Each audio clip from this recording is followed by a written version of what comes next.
नमस्कार, मेरा नाम डॉक्टर सुवर्चला है। मैं जीवा फर्टिलिटी सेंटर्स में साइंटिफिक डायरेक्टर हूँ। आज हम गट हेल्थ का संबंध फर्टिलिटी से क्या होता है देखेंगे। गट हेल्थ का विषय एक इमर्जिंग एरिया है रिसर्च का, क्योंकि गैस्ट्रो इंटेस्टिनल सिस्टम और रिप्रोडक्टिव हेल्थ का जो संबंध है वो थोड़ा कॉम्प्लेक्स है। गट का जो माइक्रोबायोम होता है, वातावरण सोचिए, वो ट्रिलियंस ऑफ माइक्रो ऑर्गेनिज्म से बनता है जो इंटेस्टाइन्स में रहते हैं, जो बहुत इंपॉर्टेंट रोल प्ले करते हैं बॉडी के इम्यून फंक्शन के लिए, मेटाबॉलिज्म, हार्मोनल बैलेंस, ये सारे इंपॉर्टेंट होते हैं रिप्रोडक्टिव हेल्थ के लिए। तो आइए देखते हैं इनके बारे में हम विस्तार में क्या जान सकते हैं। सबसे पहले तो गट माइक्रोबायोम और हार्मोनल रेगुलेशन के बारे में बात करेंगे। गट का जो माइक्रोबायोम होता है ये हार्मोन्स के सिंथेसिस के लिए, रेगुलेशन और मेटाबॉलिज्म के लिए जरूरी होता है और इन टर्न ये रिप्रोडक्टिव हेल्थ के लिए आवश्यक होता है। गट माइक्रोबायोम में एक खास एंजाइम जिसका नाम है बीटा ग्लूकुरोनिडेज, ये एंजाइम के द्वारा ईस्ट्रोजन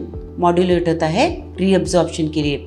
इस एंजाइम की वजह से ये जो ईस्ट्रोजन रीअब्जॉर्ब होता है ब्लड स्ट्रीम में, ये बहुत इंपॉर्टेंट होता है और इसकी वजह से अगर गट माइक्रोबायोम ठीक ना रहे तो डिसबायोसिस हो सकता है। डिसबायोसिस यानी ठीक से रेगुलेट ना हो पाना। इसकी वजह से ईस्ट्रोजन लेवल्स ऑल्टर हो जाते हैं और पीरियड साइकिल रेगुलर ना होना, ओवुलेशन में बाधा आना, ये सब देखा गया है। एंड्रोजन लेवल्स पे भी असर पड़ सकता है। गट माइक्रोबायोम की वजह से एंड्रोजन्स जो मेल हार्मोन्स होते हैं, जो पुरुषों में महिला में दोनों में इंपॉर्टेंट होते हैं, अगर ये डिसरेगुलेट हो गया, इससे डिसबायोसिस हो सकता है, यानी कि रेगुलेट ना होना, और पॉलीसिस्टिक ओवेरियन सिंड्रोम हो सकता है जिसमें एलिवेटेड एंड्रोजन्स हो सकते हैं और ये पीसीओएस इनफर्टिलिटी का भी कारण बन सकता है। अगला विषय है इन्फ्लेमेशन और इम्यून मॉड्यूलेशन। क्रॉनिक इन्फ्लेमेशन यानी लगातार इन्फ्लेमेशन होना, इम्यून डिसरेगुलेशन होना नेगेटिव इंपैक्ट रख सकता है फर्टिलिटी पे। गट माइक्रोबायोम बहुत इंपॉर्टेंट रोल प्ले करता है इम्यून सिस्टम को, इम्यून रिस्पॉन्स को ठीक से रखने के लिए। अगर गट माइक्रोबायोम हेल्दी रहे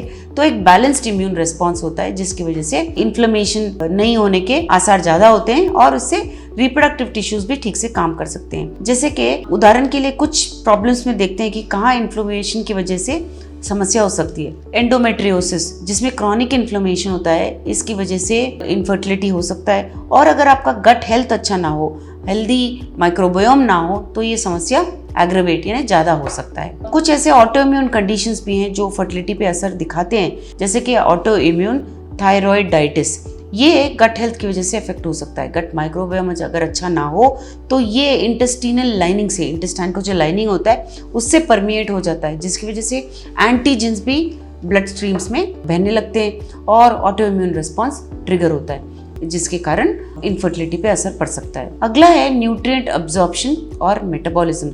अगर ठीक तरह से न्यूट्रिशन अब्जॉर्ब ना हो तो रिप्रोडक्टिव हेल्थ यानी कि फर्टिलिटी पे भी असर पड़ सकता है। गट माइक्रोबायोम अगर अच्छा हो तो डाइजेशन और अब्जॉर्प्शन न्यूट्रिएंट्स का भी अच्छा होता है। कुछ ऐसे माइक्रो न्यूट्रिएंट्स होते हैं जैसे vitamin D, vitamin B12, iron, folate, ये बहुत क्रिटिकल होते हैं, इंपॉर्टेंट होते हैं फर्टिलिटी के लिए।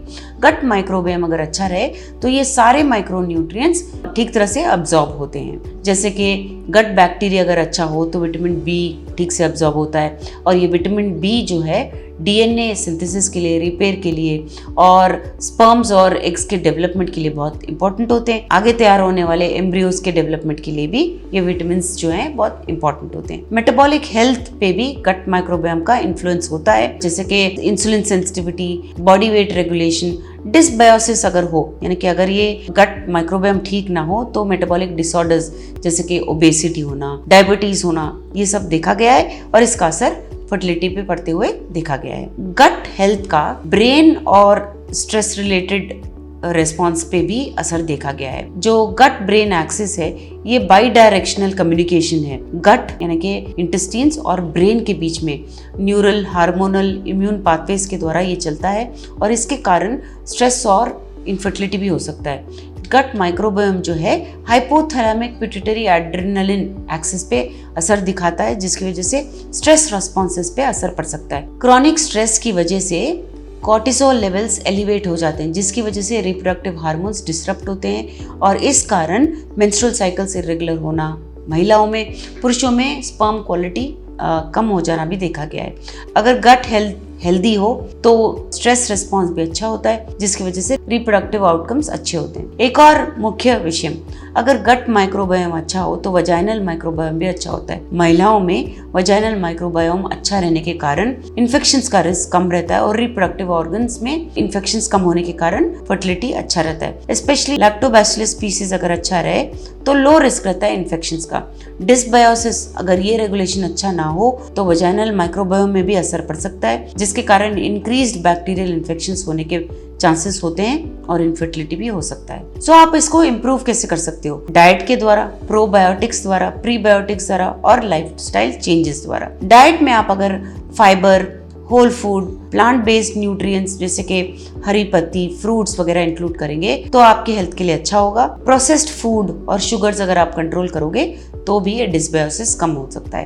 प्रोबायोटिक और प्रीबायोटिक्स भी बहुत जरूरी होते हैं। Probiotics live healthy important bacteria होते हैं जो आपके गट में ऑलरेडी रहते हैं, ये गट के बैलेंस को ठीक रखते हैं। और प्रीबायोटिक वो होते हैं जो डाइटरी फाइबर से आते हैं। तो ये प्रीबायोटिक और प्रोबायोटिक अगर आप बैलेंस्ड वे में लोगे, सप्लीमेंट करोगे तो आपकी फर्टिलिटी पे पॉजिटिव इफेक्ट पड़ सकता है।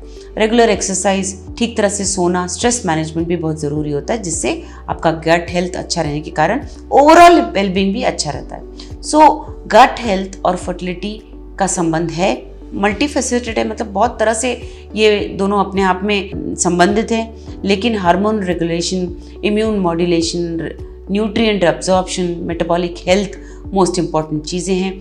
ये एक रिसर्च का विषय है, मगर हेल्दी गट माइक्रोबायोम की वजह से रिप्रोडक्टिव हेल्थ अच्छा रहता है, ये निर्धारित किया गया है। पुरुषों में और महिलाओं में ये बहुत इंपॉर्टेंट फैक्टर है। इसके बारे में और जानकारी के लिए अवश्य जीवा फर्टिलिटी सेंटर्स फ़ोन करें। Thank you. हमने इस वीडियो को बनाने में बहुत मेहनत की है, ज़रूर हमें सब्सक्राइब और लाइक कीजिए। Thank you.